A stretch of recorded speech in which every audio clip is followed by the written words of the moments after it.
In this lecture, we will quickly discuss about the basics of three-tier architecture.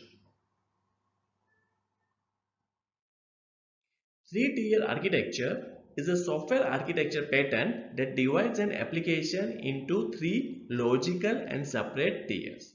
That is presentation, application, and data storage. Let us discuss basic feature of each of these.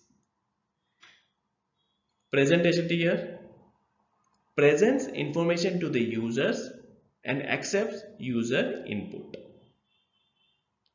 Application or business logic tier processes request from the presentation tier, executes the application or business logics, and implements business rules and workflow. Data storage. It is about storing and managing the data by using data management system or some other storage mechanism. It is accessible by application logic tiers to fetch the data and store the data.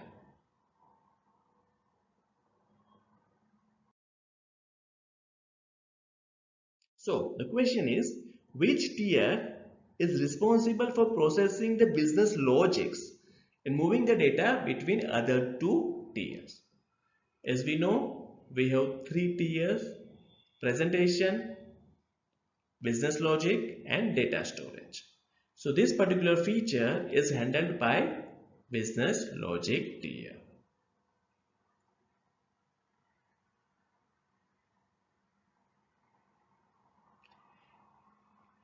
Logic tier is responsible for implementing the business rules, workflows, and algorithms, and it acts as a mediator between the presentation tier and the data storage tier. That's all for this lecture. Thanks for watching.